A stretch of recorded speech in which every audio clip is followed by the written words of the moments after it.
اللہ تعالیٰ کا لاکھ لاکھ شکر ہے جس نے ہمیں مسلمان بنایا اور ہمیں دین اسلام جیسا خوبصورت راستہ دکھایا.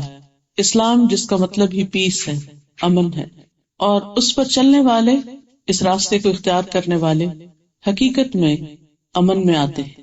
دنیا میں بھی انسان نفس مطمئنہ حاصل کرتا ہے، کیونکہ جب وہ اپنے رب کی رضا کے مطابق زندگی بسر کرتا ہے تو اس کے اندر کسی قسم کی ندامت یا گلٹ نہیں ہوتی، کوئی غم اور خوف نہیں ہوتا. وہ اپنے رب کی رضا کے مطابق جب کام کرتا ہے تو موت کے وقت بھی اس کو جو فرشتے جان لینے کے لیے آتے ہیں آ کر سلام کرتے ہیں اور نفس مطمئنہ کہہ کے اس کو پکارا جاتا ہے. اسی طرح قبر کے اندر کی اس کی زندگی بھی امن و سلامتی کی ہوگی، اور قیامت کے دن جب وہ اٹھے گا تو اس وقت بھی لا يحزنهم الفزع الاکبر، وہ بڑی گھبراہٹ کا دن انہیں غمگین نہیں کرے گا، انہیں پریشان نہیں کرے گا. وہ دن بھی ان کے لیے اطمینان اور سکون کا ہوگا. اس پر ہمیں اللہ سبحانہ وتعالیٰ کا جتنا بھی شکر ادا کر سکیں کرنا چاہیے، اور جتنا بھی کریں وہ کم ہے. لیکن سوال یہ پیدا ہوتا ہے کہ یہ امن اور سکون حاصل کیسے ہوتا ہے، نصیب کیسے ہوتا ہے؟ کیا صرف مسلمانوں کے گھر میں پیدا ہو جانے سے؟ کیا صرف اپنے آپ کو مسلمان کہہ دینے سے؟ یا پھر اس کے آگے بھی کچھ کرنے کا کام ہوتا ہے؟ حقیقت یہ ہے کہ انسان جب اللہ سبحانہ تعالیٰ کی مرضی کے آگے، اس کے احکامات کے آگے جھک جاتا ہے، اپنے دل و دماغ کو جھکا دیتا ہے، اپنے آپ کو جھکا دیتا ہے، اپنے سارے اعضاء سمیت اس کے آگے جھک جاتا ہے، تو حقیقت میں اسی وقت اس کو یہ امن اور اطمینان نصیب ہوتا ہے. ایمان ایک ایسی چیز ہے جو انسان کے دل میں داخل ہوتی تو دل کے اندر ایک قرار آ جاتا ہے. ایمان جب دل میں جڑ پکڑ لیتا ہے تو پھر وہ صرف دل کی حد تک نہیں رہتا بلکہ زبان پر بھی ہوتا ہے، اور اس کا اثر انسان کے سارے اعضاء پر ہوتا ہے. انسان زبان سے بھی اس کا اقرار کرتا ہے اور عمل سے اس کی تصدیق کرتا ہے. انسان کی ہر چیز اللہ سبحانہ تعالیٰ کے تابع ہوتی. ہم عام طور پر جب اسلام کی بات کرتے ہیں تو صرف نماز روزہ ہمارے ذہن میں آتا ہے، یہ چند عبادات اور ریچولز آتے ہیں، وہ تو اسلام کا حصہ ہے ہی. ظاہری طور پر مسلمان ہی جب ہوتا ہے جب وہ ان ریچولز کو اختیار کرتا ہے، لیکن حقیقت میں جب تک انسان کے باقی سارے اعضاء مسلمان نہیں ہوتے اس وقت تک وہ حقیقت میں اسلام کا صحیح مزہ یا ایمان کی حلاوت نہیں پاتا. اس لیے ہمیں اپنے ایک ایک ایکشن اور ایک ایک عمل اور طریقہ زندگی کو پرکھنے اور دیکھنے کی ضرورت ہے.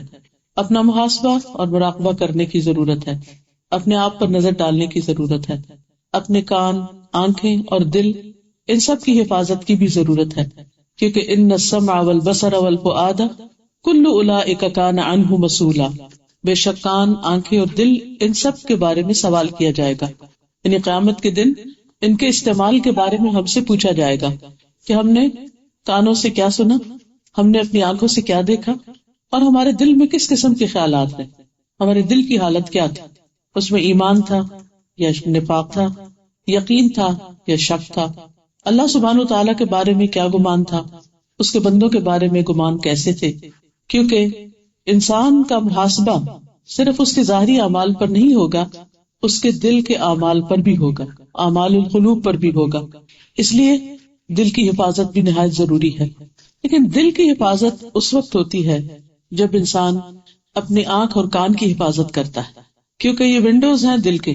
جو انسان آنکھ سے دیکھتا ہے وہ اس کے دل میں جاتا ہے، جو کان سے سنتا ہے وہ اس کے دل میں جاتا ہے، اور پھر جو کچھ دل میں ہوتا ہے وہ زبان کے راستے باہر آتا ہے.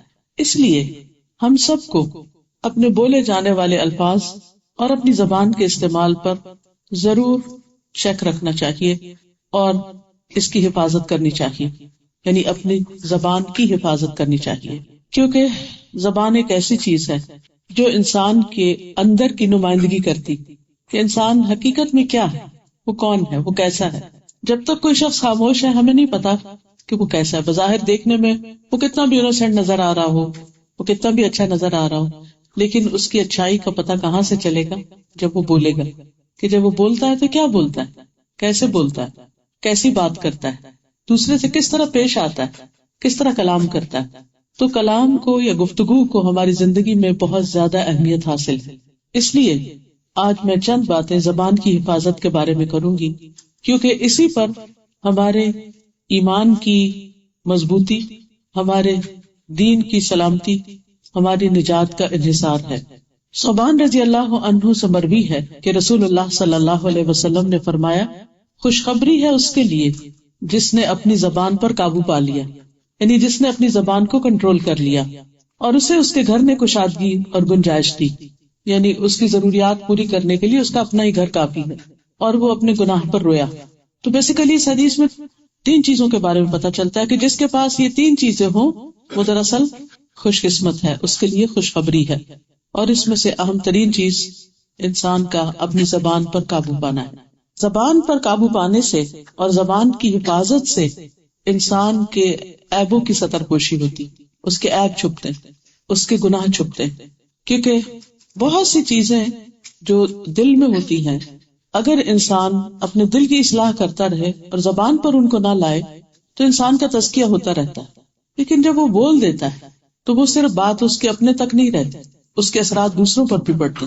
اسی لیے رسول اللہ صلی اللہ علیہ وسلم نے فرمایا، جس نے اپنے غصے پر قابو پا لیا اللہ تعالیٰ اس سے اپنا عذاب روک لے گا، اور جس نے اپنی زبان کی حفاظت کی اللہ تعالیٰ اس کے عیبوں پر پردہ ڈال دے گا، یعنی اس کو رسوا نہیں کرے گا، اس کی کوتاہیاں اور اس کی برائیاں جو ہیں وہ دوسروں سے چھپی رہے گی، اس کے لیے رسوائی کا سبب نہیں بنے گی۔ برائے ابن عازب رضی اللہ عنہ سے مروی ہے کہ نبی صلی اللہ علیہ وسلم کی خدمت میں ایک دیہاتی آیا اور کہنے لگا، یا رسول اللہ صلی اللہ علیہ وسلم، مجھے کوئی ایسا عمل بتا دیجئے جو مجھے جنت میں داخل کرا دے، کیونکہ جنت نعمتوں کا گھر ہے، انسان کے لیے ہمیشہ ہمیشہ کی خوشیوں کا ٹھکانہ ہے۔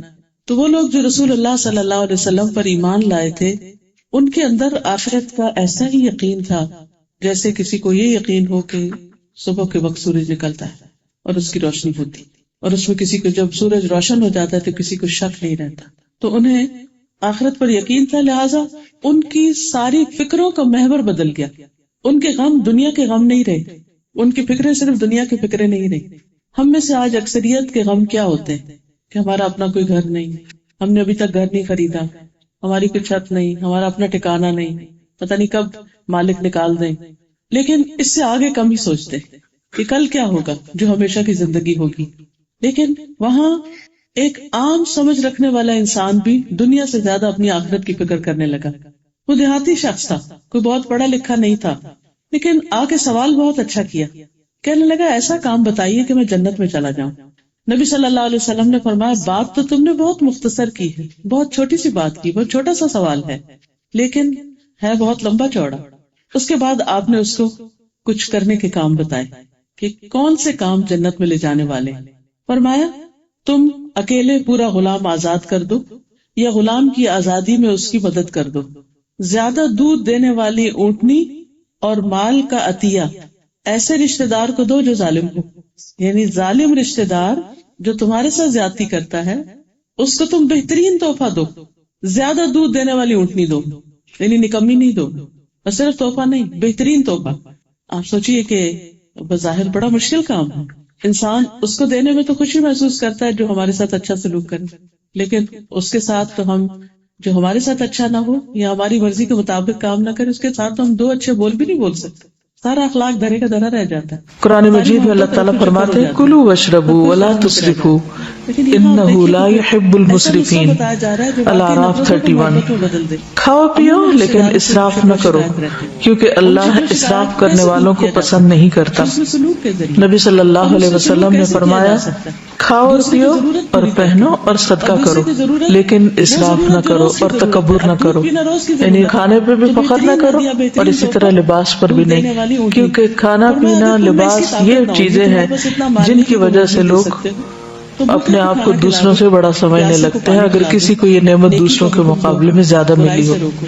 اگر یہ بھی نہ کر کھانے پینے میں سادگی، حضرت انس فرماتے ہیں، میں نہیں جانتا کہ نبی صلی اللہ علیہ وسلم نے کبھی پتلی روٹی دیکھی ہو، چپاتی، یہاں تک کہ آپ اللہ سے جا ملے، اور نہ آپ نے کبھی مسلم بھنی ہوئی بکری دیکھی کہ پوری کی پوری بکری ایک ہی طرح تیار کر دی جائے کھانے کے لیے۔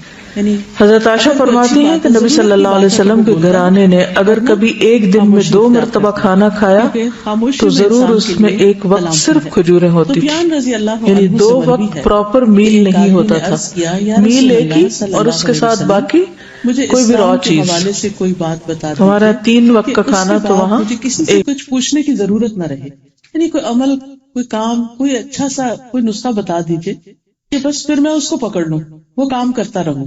آپ صلی اللہ علیہ وسلم نے فرمایا کہو کہ میں اللہ پر ایمان لایا، پھر اس پر ثابت قدم رہو، شک میں نہ پڑنا. پھر اس نے پوچھا اچھا میں کس چیز سے بچوں؟ کرنے کا کام تو آپ نے بتا دیا، لیکن بچوں کس چیز سے؟ تو آپ صلی اللہ علیہ وسلم نے اپنی زبان کی طرف اشارہ کیا، اس کے شر سے بچو، اس کا صحیح استعمال کرو. آپ نے اس وقت اس کو نمازوں کی بات نہیں کی، روزے کی بات نہیں کی، صدقے خیرات کی بات نہیں کی، زبان کی حفاظت کی بات کی.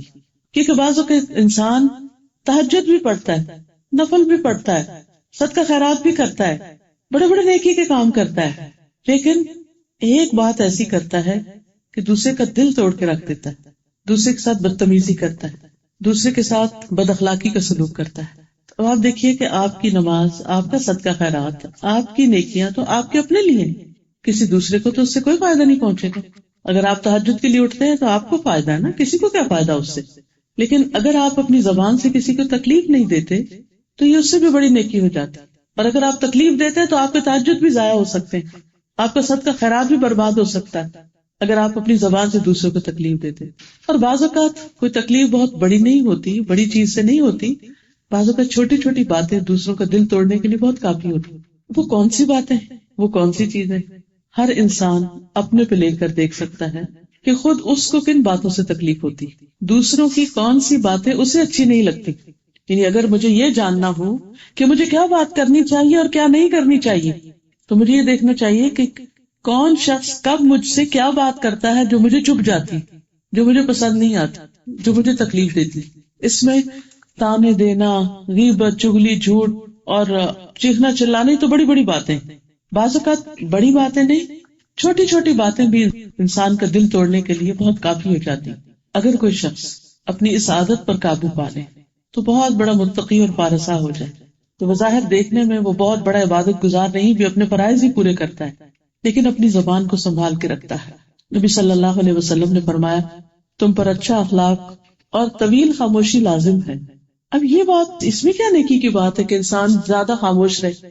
اس کا مطلب نہیں کہ ضرورت کے وقت بھی نہ بولے، ضرورت کے وقت تو بولے، لیکن بعض اوقات ہمارا زیادہ بولنا دوسروں کو اریٹیٹ کرتا ہے، فالتو باتیں کرتے چلے جانا. اور خواتین کے لیے اس معاملے میں اور بھی زیادہ مشکل ہوتی ہے. مثلاً اگر ایک خاتون خانہ گھر میں صرف اپنے نوکروں کو ہی انسٹرکشن دے رہی اور دیتی چلی جا رہی، تو ہو سکتا ہے کہ گھر میں کوئی بچہ پڑھ رہا ہو اور اس کی پڑھائی ڈسٹرب ہو رہی، ہو سکتا ہے کوئی سو رہا ہو، اس کا آرام ڈسٹرب ہو رہا ہو سکتا ہے کہ کوئی عبادت کر رہا ہو، کوئی نماز پڑھ رہا ہو اور اس کی نماز میں خلل آ رہا ہو. کیونکہ ہم کیا سمجھتے ہیں، کیونکہ ہم صاحب خانہ ہیں، ہم ماں ہیں اور ہم کام کی بات بتا رہے، لیکن صرف ایک کچن میں ہونے والا شور اور باتیں اور برتنوں کا کھٹکنا بعض اوقات پورے گھر کو ڈسٹرب کر رہا ہوتا ہے، اور ہم اس کا احساس نہیں کرتے کہ کسی کے نیند، آرام، عبادت، پڑھائی، غور و فکر کس کس چیز میں خلل پڑ رہا ہے. اور بعض اوقات صرف اپنے گھر میں نہیں، جو گھر ساتھ ساتھ ہوتے ہو پڑوس کے گھر میں بھی وہ شور شرابہ جا رہا ہوتا ہے. تو اس لیے خاموشی، کم بات کرنا، ضرورت کی بات کرنا، اور صرف اتنی آواز میں بات کرنا کہ جس سے قریب کا شخص سن لے، اتنا ہی کافی. بعض اوقات ایک بچہ شرارت کرتا ہے، اس کو ڈانٹ ڈپٹ شروع کرتے ہیں، باقی سارے بچے بھی ڈسٹرب ہو جاتے ہیں، کیونکہ وہ یہ نہیں سمجھتے کہ صرف اس کو ڈانٹ پڑی، وہ سمجھتے کہ ہم سب کو بھی سنایا جا رہا ہے، ہم سب پہ بھی آ رہی ہے بات، اور پورے گھر کا ماحول سپائل ہو جاتا ہے. کچھ بچے ہر وقت ایک خوف میں رہتے ہیں، ایک پریشانی میں رہتے ہیں. کیوں؟ ماں باپ کے آپس میں چک چک سے، ہسبینڈ وائف آپس میں بچوں کے سامنے جھگڑ رہے ہوتے ہیں، ایک دوسرے کے سامنے ایک دوسرے کا عزت اور احترام نہیں کر رہے ہوتے. کہنے کو آپ کے نزدیک معمولی بات ہو سکتی کہ میرا قصور نہیں، دوسرا شخص ہی ایسا ہے، میرا کیا قصور ہے، میرا ہسبینڈ ہے وہ غصے میں رہتا ہے، جب وہ غصے میں رہتا ہے تو مجھے غصہ آ جاتا ہے، ہم بلیم اس پر ڈال کے خود اپنے آپ کو اس میں سے نکال لیتے ہیں. لیکن اس سے گھر کا ماحول کتنا متاثر ہوتا ہے، بچوں کی شخصیت پہ کیا اثرات ہوتے ہیں، ان کے اخلاق پر کیا نتائج مرتب ہو رہے ہوتے ہیں، ہم اس چیز کو بھول جاتے ہیں. ضرورت صرف اتنی سی ہے کہ ہم اپنی زبان کو کنٹرول میں رکھیں، اور اگر آپس میں کچھ طے کرنا ہی ہے، کوئی لڑائی جھگڑا کرنا ہی ہے، تو ایسے وقت میں کریں کہ جو بچے سامنے نہ ہوں یا دوسرے لوگوں کے سامنے تماشا نہ بنے. اس میں ہو سکتا ہے ایک شخص ایک وقت میں اریٹیٹ ہو کچھ کہہ دے تو دوسرا عقل مندی کا ثبوت دے اور خاموشی اختیار کر لے. جب کبھی کسی کی زیادتی کے جواب میں آپ کو خاموشی اختیار کرنا پڑے تو کبھی یہ نہ سمجھے کہ آپ کی رسوائی ہوگی، آپ کی بے عزتی ہوگی، یا آپ کمزور پڑ گئے، یا دوسرے نے آپ پہ چڑھائی کر دی، یا آپ کچھ نہیں، آپ کی طرف سے فرشتے جواب دیں گے. اور یہ چیز آپ کو ایک انتہائی اطمینان بخشے گی کہ میں نے جواب نہیں دیا، میرے فرشتے جو ہے وہ جواب دے رہے ہیں میری طرف سے. آپ کو وہ حدیث بھی یاد ہوگی جس میں ایک مرتبہ رسول اللہ صلی اللہ علیہ وسلم اور حضرت ابوبکر صدیق رضی اللہ تعالیٰ عنہ کہیں جا رہے تھے، تو ایک شخص نے حضرت ابوبکر کو برا بھلا کہنا شروع کر دیا، تو خاموش رہے، جواب نہیں دیا. نبی صلی اللہ علیہ وسلم بھی دیکھ رہے تھے، مسکرا رہے تھے. جب بات حد سے بڑھ گئی تو حضرت ابوبکر رضی اللہ تعالیٰ عنہ نے جواب دیا. نبی صلی اللہ علیہ وسلم وہاں سے چل دیے. حضرت ابوبکر بہت پریشان ہوئے کہ یہ کیا بات ہوئی، جب تک یہ شخص مجھے برا بھلا کہہ رہا تھا اور میں خاموش تھا تو آپ مسکرا رہے تھے، آپ اور جب میں نے جواب دیا تو آپ چل پڑے ہیں. تو آپ سے جب انہوں نے پوچھا تھا آپ نے فرمایا کہ جب تم خاموش تھے تو فرشتہ جواب دے رہا، اور جب تم بول پڑے تو فرشتہ چلا گیا اور شیطان بیچ میں آ گیا، اور جہاں شیطان آ جائے وہاں میں نہیں رہتا. اور ایک حقیقت ہے کہ غصے کا جواب غصے سے، اینٹ کا جواب پتھر سے، لڑائی جھگڑے فتنے فساد، لان تان، الزام تراشی، معلوم نہیں کیا کچھ. اور یہ وہ باتیں ہیں جو تقریباً ڈیلی بیسس پر میں لوگوں کے مسائل جو سننے میں آتے ہیں مجھے، ان میں یہ شامل ہوتی ہے کہ گھر ایک جہنم بنا ہوا ہے. کبھی کسی کے بارے میں، کبھی شوہر کے بارے میں، کبھی ساس کے بارے میں، کبھی نند کے بارے میں، کبھی کسی اور کے بارے میں شکایت ہے. اور انتہائی تکلیف ہوتی ہے کہ بعض اوقات لوگ اللہ سے نہیں ڈرتے اور چھوٹی چھوٹی بات کو بہت بڑا ایشو بنا لیتے ہیں. یہ ساری چیزیں ظلم میں بھی شامل ہو جاتی اور ان کا حساب اور جواب دینا ہوگا. ایک اور حدیث میں عبداللہ بن مسعود فرماتے ہیں، مجھے اس ذات کی قسم جس کے علاوہ کوئی اور معبود برحق نہیں، روئے زمین پر زبان سے زیادہ لمبی قید و بند کی محتاج کوئی اور چیز نہیں. یعنی سب سے زیادہ جس کو لاک اپ میں رکھنا چاہیے، بند کر کے رکھنا چاہیے، وہ انسان کی زبان ہے. رسول اللہ صلی اللہ علیہ وسلم نے فرمایا، جب تک تم خاموش رہو گے سلامت رہو گے، جب تم بولو گے تو یا تمہارے حق میں لکھا جائے گا یا تمہارے خلاف لکھا جائے گا، کیونکہ ہر لفظ ریکارڈ ہو رہا ہے. ما یلفظ من قول الا لدیہ رقیب عتید، کوئی لفظ اس کی زبان سے نہیں نکلتا مگر ایک حاضر باش نگران موجود ہوتا ہے جو فوراً کرام کاتبین اس کو لکھ. قرآن مجید میں اللہ تعالیٰ فرماتے ہیں کلوا واشربوا ولا تسرفوا انہ لا يحب المسرفین. الاعراف 31. کھاؤ پیو لیکن اسراف نہ کرو کیونکہ اللہ اسراف کرنے والوں کو پسند نہیں کرتا. نبی صلی اللہ علیہ وسلم نے فرمایا کھاؤ اور پیو اور پہنو اور صدقہ کرو لیکن اسراف نہ کرو اور تکبر نہ کرو، یعنی کھانے پہ بھی فخر نہ کرو اور اسی طرح لباس پر بھی نہیں، کیونکہ کھانا پینا لباس یہ چیزیں ہیں جن کی وجہ سے لوگ اپنے آپ کو دوسروں سے بڑا سمجھنے لگتے ہیں اگر کسی کو یہ نعمت دوسروں کے مقابلے میں زیادہ ملی ہو. اللہ کو کھانے پینے میں سادگی. حضرت انس فرماتے ہیں میں نہیں جانتا کہ نبی صلی اللہ علیہ وسلم نے کبھی پتلی روٹی دیکھی ہو، چپاتی، یہاں تک کہ آپ اللہ سے جا ملے، اور نہ آپ نے کبھی مسلم بھنی ہوئی بکری دیکھی کہ پوری کی پوری بکری ایک ہی طرح تیار کر دی جائے کھانے کے لیے.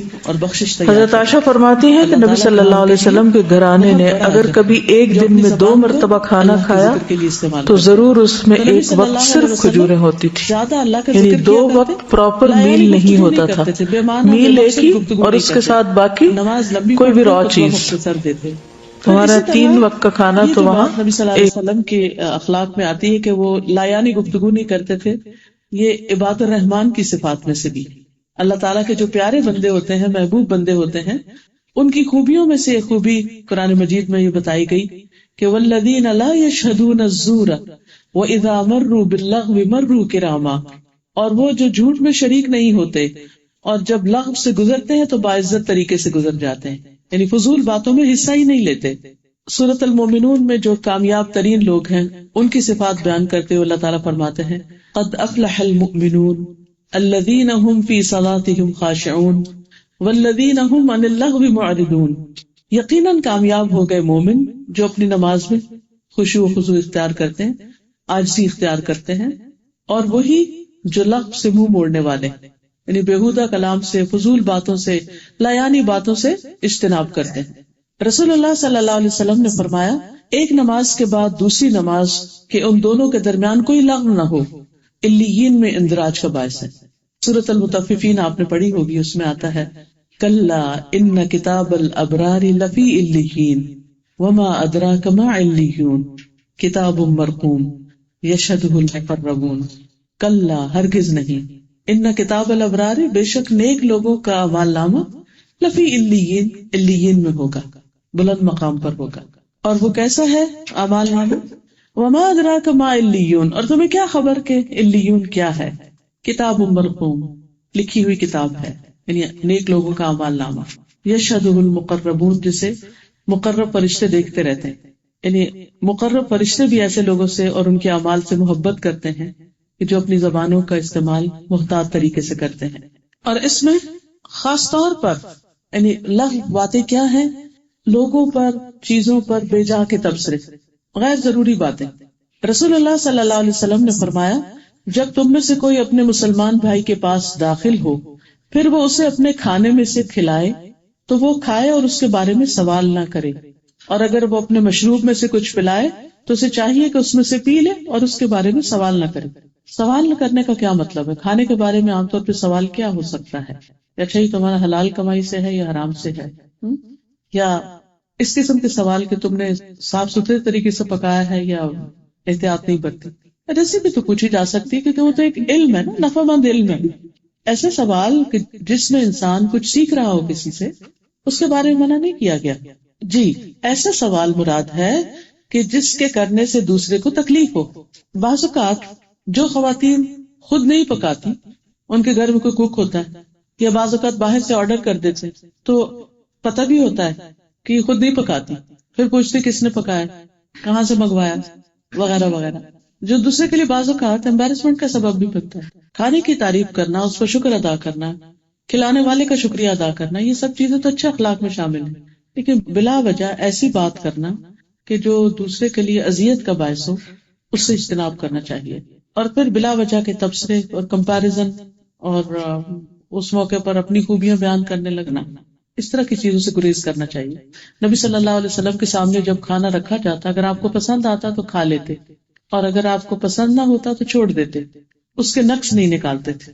اسی طرح اور لغو باتیں جو بعض اوقات غیبت بھی بن جاتی ہیں، وہ کیا ہو سکتی ہیں؟ معاذ بن جبل سے روایت ہے کہ صحابہ نے رسول اللہ صلی اللہ علیہ وسلم کے پاس ایک آدمی کا ذکر کیا اور کہا جب تک اسے کھلایا نہ جائے وہ کھاتا نہیں، جب تک اسے سوار نہ کیا جائے وہ سوار نہیں ہوتا۔ آپ نے فرمایا تم لوگوں نے اس کی غیبت کی۔ میں دوبارہ جملہ دہراتی ہوں کہ صحابہ نے رسول اللہ صلی اللہ علیہ وسلم کے پاس ایک آدمی کا ذکر کیا کہ فلاں آدمی وہ اسے جب تک کھلائے نہ وہ کھاتا نہیں، جب تک سوار نہ کرائے وہ سوار نہیں ہوتا، یعنی بڑے ناسمجھ ہے، اس کی ناسمجھی کی کچھ بات کی۔ آپ صلی اللہ علیہ وسلم نے فرمایا تم لوگوں نے اس کی غیبت کی۔ اور وہ یہ کہہ سکتے تھے کہ وہ تو ہے ہی ایسا، ہم تو بالکل سچی بات کر رہے ہیں۔ عام طور پر جب ہم کسی کی برائی کہتے ہیں تو کہتے ہیں بالکل سچ کہہ رہے ہیں، جھوٹ نہیں کہہ رہے، وہ ہے ہی ایسا، یہی تو غیبت ہے۔ اور اگر وہ ایسا نہیں اور آپ کہہ رہے ہیں پھر تو بہتان ہے۔ صحابہ نے کہا اللہ کے رسول صلی اللہ علیہ وسلم جو اس میں ہے ہم نے وہی بیان کیا ہے۔ یہ بالکل وہی جواب تھا جو عام طور پر ہمارا ہوتا ہے نا ایسے موقع پر۔ آپ نے فرمایا تمہیں یہی کافی ہے کہ تم اپنے بھائی کے اس عیب کا ذکر کرو جو اس میں ہے، یعنی غیبت ہونے کے لیے یہ کافی ہے کہ تم اس کے عیب کی نشاندہی کرو۔ تو بہرحال زبان ایک ایسی چیز ہے کہ جو انسان کے لیے نیک اعمال میں اضافے کا ذریعہ بھی بہت ہے اور برے اعمال میں اضافے کا بھی ذریعہ ہے، ہلاکت کا ذریعہ بھی ہے۔ نبی صلی اللہ علیہ وسلم نے فرمایا ہر آدمی کی انتہائی بابرکت اور انتہائی منحوس چیز اس کی اپنی زبان، انتہائی بابرکت بھی، کیونکہ جب انسان ذکر کرتا ہے، اللہ کی تسبیح بیان کرتا ہے تو یہ بڑے بڑے نیک اعمال پر بھاری ہو جاتا ہے۔ مثلاً ایک دفعہ الحمدللہ کہنا میزان کو بھر دیتا ہے، لا الہ الا اللہ کہنا میزان میں سب سے وزنی چیز بن جاتا ہے، یعنی جو ہمارا نام اعمال جب تولا جائے گا تو اس وقت کی بات ہے۔ یعنی چھوٹا چھوٹا ذکر جو ہے وہ اتنی بڑی خیر کا سبب بن جاتا ہے، انسان کے لیے آخرت میں نجات کا سبب بن جاتا ہے۔ اور اسی طرح چھوٹی چھوٹی غلط باتیں جو ہیں وہ انسان جمع ہو کر انسان کی تباہی کا باعث بن جاتی ہیں۔ آپ صلی اللہ علیہ وسلم نے یہ بھی فرمایا کہ ابن آدم کی اکثر خطائیں اس کی زبان کی وجہ سے ہوتی۔ اب دیکھیے کہ ہاتھوں سے کتنی دفعہ آپ کسی کی پٹائی کرتے ہیں، یہ کسی کو کچھ لگاتے ہیں، ہارڈلی زیادہ زیادہ کسی بچے کے ساتھ کبھی چھوٹا موٹا کچھ کر دیا ہو، لیکن آپ اپنے بڑوں کو، اپنے دوستوں کو، اپنے بہن بھائیوں کو آپ ہاتھوں سے تو کوئی تکلیف نہیں دیتے. زیادہ تکلیف کس چیز سے ہوتی؟ زبان ہی سے ہوتی. حضرت عمر نے حضرت ابوبکر رضی اللہ تعالیٰ عنہ کو دیکھا کہ وہ اپنی زبان نکال کے کھینچ رہے تھے اس کو. تو حضرت عمر نے پوچھا، اے اللہ کے رسول صلی اللہ علیہ وسلم کے خلیفہ، آپ یہ کیا کر رہے ہیں؟ یا خلیفۃ رسول اللہ، آپ کیا کر رہے ہیں؟ انہوں نے کہا، یہ مجھے ہلاکت گاہوں کی طرف لے جاتی ہے. رسول اللہ صلی اللہ علیہ وسلم نے فرمایا، جسم کا ہر حصہ زبان کی تیزی کی شکایت کرتا ہے اور ہر روز اس کے آگے ہاتھ جوڑتا ہے کہ تو ہمارے بارے میں اللہ سے ڈر. تو سیدھی رہی تو ہم بھی سیدھے رہیں گے، اور تو بھٹک گئی تو ہم بھی بھٹک جائیں گے. اسی طرح گفتگو میں بے احتیاطی جو ہے، یہ نفاق کی علامت ہے. اللہ عز و جل ایسے آدمی سے ناراض ہوتا ہے، غضبناک ہوتا ہے، جو بہت باتیں بنائے اور اپنی زبان کو ایسے چلائے جیسے گائے اپنی زبان چلاتی ہے، لپیٹ لپیٹ کے گھاس کھاتی ہے، وہ جو گالی سی کر رہی ہوتی ہے نا. رسول اللہ صلی اللہ علیہ وسلم نے فرمایا، مجھے اپنی امت پر سب سے زیادہ ڈر اس منافق کا ہے جو زبان آور ہوتا ہے، یعنی اس کے دل میں ایمان نہیں ہوتا، بظاہر اسلام کا اظہار کرتا ہے لیکن ایسی ایسی باتیں کرتا ہے کہ جو اسلام سے میل نہیں کھاتی، الٹا اسلام کو نقصان دینے والی ہوتی ہیں. پھر اسی طرح رسول اللہ صلی اللہ علیہ وسلم نے فرمایا، عنقریب میری امت میں ایسے لوگ ہوں گے جو طرح طرح کے کھانے اور رنگ برنگے مشروب طلب کریں گے، طرح طرح کے کپڑے پہنیں گے اور گفتگو میں بے احتیاطی برتیں گے، طرح طرح کی سواریوں پر سوار ہوں گے. وہ میری امت کے بدترین لوگ ہوں. قرآن مجید میں اللہ تعالیٰ فرماتے ہیں، کلوا واشربوا ولا تسرفوا انہ لا يحب المسرفین. الاعراف 31. کھاؤ پیو لیکن اسراف نہ کرو کیونکہ اللہ اسراف کرنے والوں کو پسند نہیں کرتا.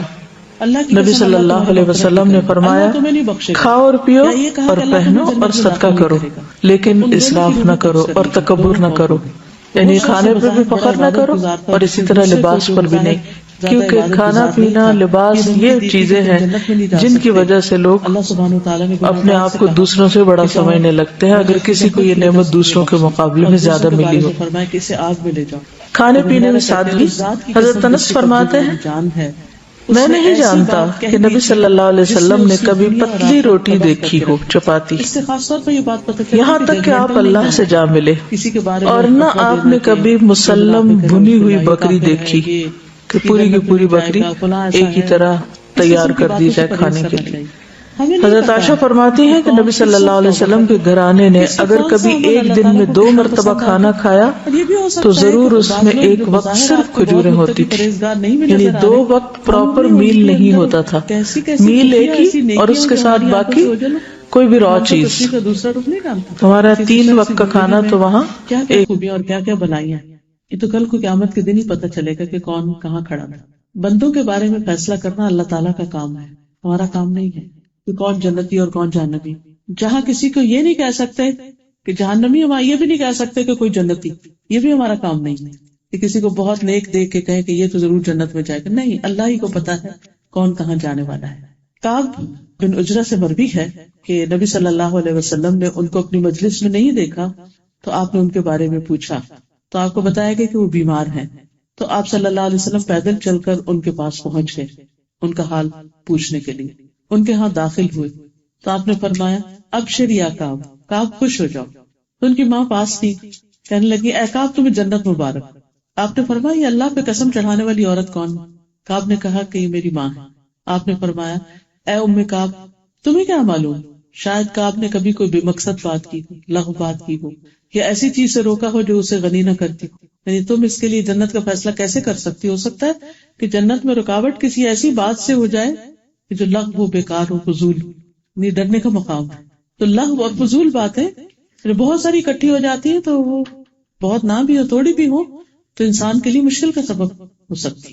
دنیا میں بھی ہوتی ہے بعض اوقات. پھر اسی طرح ایک اور حدیث سے ہمیں پتہ چلتا ہے کہ ایک عورت جو کثرت سے نماز، روزہ اور صدقہ کرنے والی تھی، اس میں مشہور تھی، لیکن اس کے ساتھ ساتھ وہ اپنے ہمسایوں کو بہت تنگ کرتی. تو آپ صلی اللہ علیہ وسلم سے اس کے بارے میں پوچھا گیا تو آپ نے فرمایا کہ وہ جہنمی. پھر آپ سے پوچھا گیا کہ فلاں فلاں عورت نماز، روزہ اور صدقہ کی کمی میں مشہور ہے.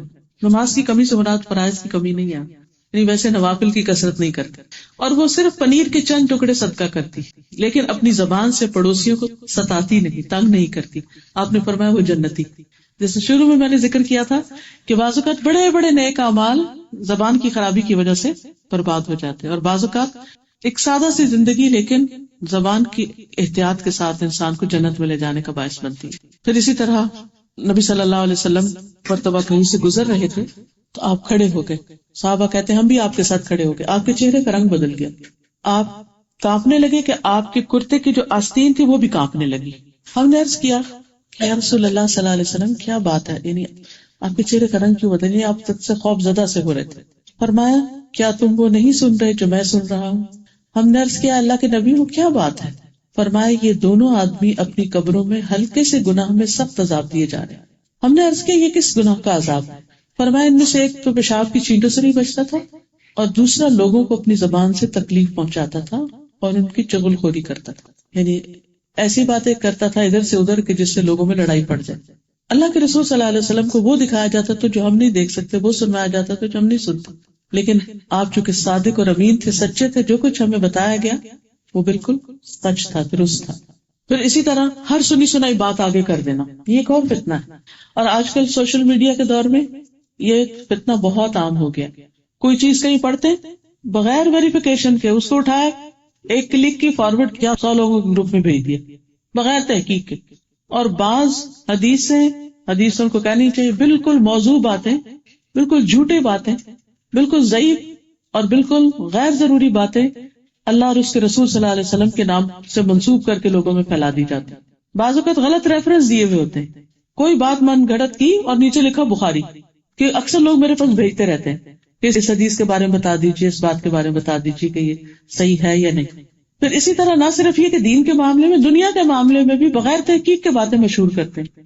اس میں آپ دیکھیے کہ جیسے بعض ایسی میلز یا ایسے میسیجز ہوتے ہیں جس میں کوئی بڑی بڑی آفرز دی ہوئی ہوتی ہیں اور ان کی کوئی حقیقت نہیں ہوتی، ایسے لوگوں کو بیوقوف بنایا ہوا ہوتا ہے، ایک پڑھتا ہے اس کو آگے کر دیتا ہے۔ بعض اوقات وائرسز کی خبریں ہوتی، کوئی حقیقت نہیں ہوتی اس میں۔ بعض اوقات جھوٹی تصویریں بنا کے ان کو منسوب کر دیا جاتا ہے کہ یہ نبی صلی اللہ علیہ وسلم کا روضہ مبارک۔ پچھلے دنوں ایک تصویر گھوم پھر رہی تھی کہ یہ نبی صلی اللہ علیہ وسلم کی قبر مبارک کی تصویر، حالانکہ کوئی قبر کی تصویر، یہ نبی صلی اللہ علیہ وسلم کا بال ہے، کیونکہ آپ کے پاس کیا تحقیق، کہاں لکھا ہوا کہ آپ ہی کا بال ہے؟ اسی طرح من گھڑت باتیں لوگوں کے اندر پھیلا دینا، مشہور کر دینا اور دین کا حلیہ یعنی بدل دینا، ان چیزوں سے بھی پرہیز کرنا چاہیے۔ آپ صلی اللہ علیہ وسلم نے فرمایا کسی شخص کے جھوٹا ہونے کے لیے اتنا ہی کافی ہے کہ وہ ہر سنی سنائی بات کو آگے کر دے۔ اس کے علاوہ جو چیزیں زبان سے کرنا حرام ہے ان میں سے غیبت، چغلی، عیب جوئی، یعنی دوسروں کو آر دلانا، دوسروں کے نقص چننا۔ تمہیں کھانے کا سلیقہ نہیں، تمہیں پکانے کا سلیقہ نہیں، تمہیں چلنے کا سلیقہ نہیں، تمہیں بیٹھنا نہیں آتا، تمہیں اٹھنا نہیں آتا، تمہیں یہ نہیں آتا، وہ نہیں آتا، ہر وقت عیب چننا، ہر وقت دوسروں پر نظر رکھنا کہ کہاں کس کی غلطی ہے، اور اس کی غلطیوں کو پھر بار بار اسے جتلانا۔ کتنے ہی گھر اس سے ٹوٹ جاتے ہیں، کتنے ہی دلوں میں آپس میں پھوٹ پڑ جاتی، کتنی محبتیں نفرتوں میں بدل جاتی، صرف ان باتوں کی وجہ سے کہ لوگ ایک دوسرے کے عیب چنتے رہتے ہیں۔ نبی صلی اللہ علیہ وسلم نے فرمایا اگر تمہیں کوئی شخص برا بھلا کہے اور وہ تمہیں تمہاری کسی بات پر جو وہ جانتا ہو آر دلائے تو تم اس کے عیب پر جو اس میں اسے آر مت دلانا، بلا شبہ اس کا وبال اسی پر ہوگا۔ پھر اسی طرح جب کوئی فوت ہو جائے تو اس کے عیب نہیں بیان کرنے چاہیے کیونکہ وہ اس کے خلاف گواہی جاتی۔ پھر کسی کو تانا نہیں دینا چاہیے، ویل لکل ھمزۃ لمزہ، بڑی ہلاکت ہے بہت تانا دینے والے، بہت عیب لگانے والے کے لیے۔ نبی صلی اللہ علیہ وسلم نے فرمایا مومن لان تان کرنے والا فحش کو بےہودہ گو نہیں ہوتا، یعنی گالی گلوچ وغیرہ نہیں کرتا۔ کسی پہ لعنت نہیں کرنی چاہیے کیونکہ جو کسی پر لعنت کرتا ہے تو گویا وہ اس کا خون کر دیتا ہے، یعنی اس کو مار ڈالتا ہے۔ اسی طرح کسی کی بے عزتی کرنا، آبرو ریزی کرنا، لوگوں کے اندر اس کے عیب پھیلانا، ان سب چیزوں سے بھی پرہیز کرنا چاہیے۔ مجلسوں میں بیٹھ کے دوسروں کا مذاق اڑانا، پھر لڑائی جھگڑا کرنا، گالی گلوچ کرنا۔ نبی صلی اللہ علیہ وسلم نے فرمایا 2 گالی گلوچ کرنے والے 2 شیطان ہیں جو ایک دوسرے کی آبرو ریزی کرتے ہیں اور جھوٹ بولتے ہیں۔ پھر اسی طرح چھوٹی چھوٹی بات میں جھگڑا شروع کر دینا، بحث شروع کر دینا، مقابلہ شروع کر دینا۔ نبی صلی اللہ علیہ وسلم نے فرمایا اللہ کے ہاں سب سے زیادہ ناپسندیدہ وہ شخص ہے جو سخت جھگڑالو ہو، ہر بات میں لڑنے کو تیار، سیدھے منہ بات نہ کرے۔ قرآن مجید میں آتا ہے کہ جہنمیوں سے پوچھا جائے گا کہ ما سلککم فی سقر، تمہیں جہنم میں کیا چیز لے گئی؟ قالوا لم نک من المصلین، وہ کہیں گے ہم نماز پڑھنے والوں میں سے نہیں تھے، ہم نماز نہیں پڑھتے تھے۔ وَلَمْ نَكُ نُطْعِمُ الْمِسْكِينَ، اور ہم مسکین کو کھانا نہیں کھلاتے تھے، بھوکے کو کھانا نہیں دیتے تھے، اس کی فکر نہیں کرتے. یہ تو ایک اور جگہ پر بھی آئی ہے بات کہ وَلَا يَحُضُّ عَلَىٰ طَعَامِ الْمِسْكِينِ، تو مسکین کو کھانا کھلانے کی ترغیب دینا، اس کا بندوبست کرنا، اس کی ضرورت پوری کرنا، یہ ایمان دین کا حصہ ہے. وَكُنَّا نَخُوضُ مَعَ الْخَائِضِينَ، اور ہم بحث کرنے والوں کے ساتھ مل کے بحث کیا کرتے تھے. تو بحث کرنا، جواب در جواب دینا، ہر بات کا جواب تیار رکھنا، خواہ باتوں کو بڑھاتے چلے جانا، ان چیزوں سے بھی. قرآن مجید میں اللہ تعالیٰ فرماتے ہیں کلوا واشربوا ولا تسرفوا انہ لا يحب المسرفین. الاعراف 31. کھاؤ پیو لیکن اسراف نہ کرو کیونکہ اللہ اسراف کرنے والوں کو پسند نہیں کرتا. نبی صلی اللہ علیہ وسلم نے فرمایا کھاؤ اور پیو اور پہنو اور صدقہ کرو لیکن اسراف نہ کرو اور تکبر نہ کرو، یعنی کھانے پہ بھی فخر نہ کرو اور اسی طرح لباس پر بھی نہیں، کیونکہ کھانا پینا لباس یہ چیزیں ہیں جن کی وجہ سے لوگ اپنے آپ کو دوسروں سے بڑا سمجھنے لگتے ہیں اگر کسی کو یہ نعمت دوسروں کے مقابلے میں زیادہ ملی ہو. اللہ کو کثرت سے یاد کرو. کھانے پینے میں سادگی. حضرت انس فرماتے ہیں تمہاری زبان ہر میں نہیں جانتا کہ نبی صلی اللہ علیہ وسلم نے کبھی پتلی روٹی دیکھی ہو چپاتی، یہاں تک کہ آپ اللہ سے جا ملے، اور نہ آپ نے کبھی مسلم بھنی ہوئی بکری دیکھی کہ پوری کی پوری بکری ایک ہی طرح تیار کر دی جائے کھانے کے لیے. حضرت عائشہ فرماتی ہیں کہ نبی صلی اللہ علیہ وسلم کے گھرانے نے اگر کبھی ایک دن میں 2 مرتبہ کھانا کھایا تو ضرور اس میں ایک وقت صرف کھجوریں ہوتی تھی، یعنی 2 وقت پراپر میل نہیں ہوتا تھا، میل ایک ہی اور اس کے ساتھ باقی کوئی بھی را چیز. ہمارا 3 وقت کا کھانا تو وہاں ایک کہہ کے پکارا کرتے تھے، اور بچوں کی زبان میں ان کے لباس کی تعریف کرنا، ان کو دعا دینا، پھر اسی طرح بچوں کو، بیوی کو، دوستوں کو اچھے الفاظ میں اچھے ناموں سے پکارنا. تو انسان جب اچھی گفتگو کرتا ہے تو شیطان کے وار سے محفوظ رہتا ہے، کیونکہ شیطان ہمیشہ گفتگو کے ذریعے جھگڑوں کو بڑھا دیتا ہے. قرآن مجید میں آتا ہے قل لعبادی یقولوا التی ہی احسن، میرے بندوں سے کہیے وہ بات کریں جو سب سے اچھی ہو. ان الشیطان ینزغ بینہم، کیونکہ شیطان ان کے درمیان جھگڑا ڈلوا دیتا ہے. ان الشیطان کان للانسان عدوا مبینا، شیطان انسان کا کھلا دشمن. تو یہ جو عموماً جھگڑے، لڑائیاں، فساد ہوتے ہیں، اس کی بنیاد، اس کی جڑ بات ہی ہوتی ہے. پھر اچھی بات صدقہ بھی ہوتی ہے، جیسے حدیث میں آتا ہے اچھی بات آگ سے بچا سکتی. فرمایا جہنم سے بچو ہاں کھجور کا ٹکڑا صدقہ کر کے، اور اگر وہ بھی نہ پاؤ تو اچھی بات کر کے. پھر اسی طرح درجات کی بلندی، کہ بعض اوقات انسان ایک اچھی بات کرتا ہے اور اس کو پتہ بھی نہیں ہوتا، اور اس کی وجہ سے اس کا اثر وہاں تک ہوتا ہے کہ قیامت کے دن تک کے لیے اللہ تعالیٰ اس کے لیے رضامندی لکھ لیتا ہے. پھر اچھا کلام بخشش کو واجب کرنے والا ہے، سلامتی کے ساتھ جنت میں لے جانے والا ہے. نبی صلی اللہ علیہ وسلم نے فرمایا جنت میں ایسے بالا خانے ہیں جن کا اندرونی حصہ باہر سے ہی نظر آتا ہے، جیسے شیشے کے گھر. اس زمانے میں تو ایسی بلڈنگ نہیں ہوا کرتی تھی، تو آپ صلی اللہ علیہ وسلم نے جنت کا نقشہ کھینچتے ہوئے یہ فرمایا کہ ان کے اندر ان کے باہر سے نظر آ رہا ہوگا اور اندر سے باہر نظر آ رہا ہوگا. تو ایک دیہاتی نے پوچھا کہ یا رسول اللہ صلی اللہ علیہ وسلم یہ گھر کس کے لیے ہے؟ تو آپ نے فرمایا اس شخص کے لیے جو اچھی بات کرے، کھانا کھلائے، اور جب لوگ رات کو سو رہے ہوں تو صرف اللہ کے لیے نماز ادا کرے. پھر اسی طرح اچھی گفتگو کے ہمارے جسم پر، صحت پر بھی اچھے اثرات مرتب ہوتے ہیں. پھر اسی طرح انسان جب مثلا بیماری کو برا بھلا نہیں کہتا تو وہ بیماری اس کے لیے اجر و ثواب کا باعث بن جاتی. پھر اس طرح غصے کے موقع پر ایک انسان اعوذ باللہ کہتا ہے تو غصہ زائل ہو جاتا ہے. چوٹ لگنے پر اگر بسم اللہ پڑھتا ہے اس کا اثر زائل ہو جاتا ہے. پھر اسی طرح بری گفتگو کا بھی اثر ہوتا ہے. تو بہرحال اچھی گفتگو میں ایک تو یہ کہ اس کا کانٹینٹ صحیح اور دوسرا یہ کہ طریقہ درست ہو. جیسے بات کرتے ہوئے گفتگو میں ٹھہراؤ ہو کہ دوسرے کو بات سمجھ میں آ جائے، بہت تیز تیز نہ بولا جائے کہ دوسرے کے لیے بوجھ بن جائے. عام فہم گفتگو کی جائے، مشکل الفاظ نہ بولے جائے، سامنے والے کے صلاحیت کو سامنے رکھ کے بات کی جائے. پھر یہ کہ مختصر بات کی جائے، لمبی چوڑی بات سے دوسروں کے کان نہ کھائے جائے.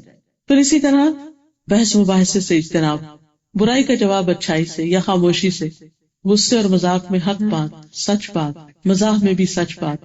یہ وہ چیزیں ہیں کہ جو انسان کی فلاح اور کامیابی کا ذریعہ بنتی. تو اللہ تعالیٰ سے دعا ہے کہ وہ ہمیں اپنی زبان کو صحیح معنوں میں اپنے لیے خیر و بھلائی کا باعث رکھنے اور خیر میں آگے بڑھنے کا ذریعہ بنائے. وآخر دعوانا ان الحمد للہ رب العالمین.